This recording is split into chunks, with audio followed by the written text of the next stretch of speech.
na-ekele Olisa bi n'igwe ka anyị si wee dịrịde ndụ wee nwee taa ya bụ na ọ bụrụ obere ibe ka ọ bụ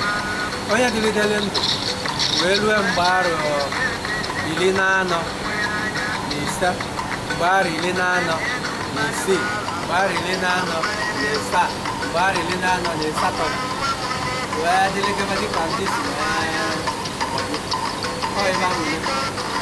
ndị na-were ya na anyị na-ekele steeti. Kedu age grade na kedu ebe a na-akpọ age grade a na Nteje-Abogu? Ndị Anataogu. Anatazie maka na anọ akele nọ gbabusiri. Ọ ka o si mee. Gbabusiri ya nwere ndị anụrụ na mgbe a na-amụ mgbe a na-anụ ya bọọlụ. Mana anyị ma nwa anaghị ya na-anụsịwa ọgụ bịa aghọmennere aghọpụtara. Ụfọdụ nne na nna anyị na-akọwadị na anyị bụ ndị ụfọdụ ndị ime anyị bụ ndị eburu n'ahịa ndị si na-ewepụta ya ya azụ bụ isi ibe ahụ anyị wee yakwa na-azụ dịka bụdela akụkọ nke m na nne m kọsịala m akụkọ nke m na ụwa na-azụ ọbụla egwu atụbakwuo maka na nne nke m sịrị na mgbe a na-anụ ọgụ a na-anụ ihe na nwanne ya nwoke a na-akpọ ekpụdaga nwanne nwoke a ejimọbọ o nwere nwanne nwoke a na-akpọ ejimọbọ ọ sị na ọ bụla ya n'anya rinne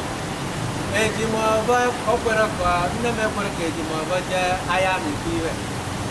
ọkụ ya ka ejimọbọ jere ozugbo ọ na-agabeji dịka nne m si wee kọkwa wee lue na Abagana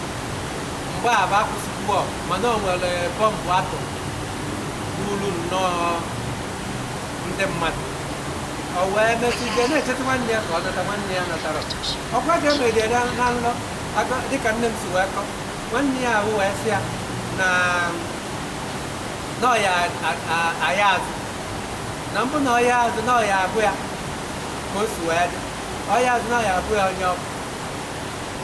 nne m wee sị kedu ka esi wee bụ ya onye ọbọtụ na nsogbu adịrọ mgbe ọ yara azụ na ọya bụ ebe agbalị ọgwụ agụ egbe agụ gbuli ya o wee bụ ụmụ ọ bụla eziokwu a mara kwata ka ndị si wee ka a mụrụ m abatakwa m ụlọ akpa dịka eziokwu maka nne m kwasịrị m akụkọ niile so na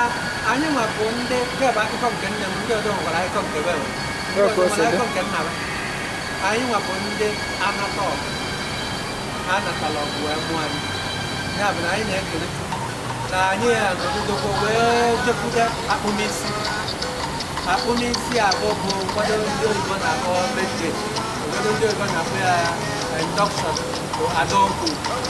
ya na anyị esowodu na anyị esokwuolu na ndị aga na-ekwu okwu anyị ege anyị abụọzi mmụ arọgo ya n'ọkwa n'ebe a nwere ka ọ bụ eziokwu na asị na isi enwe na-akpụ na ọya abalị gị dọkịta asị na ọya adịlị gị mma na ọya si na ọya arụrụ gị na mma ọya agazirọla onye abụ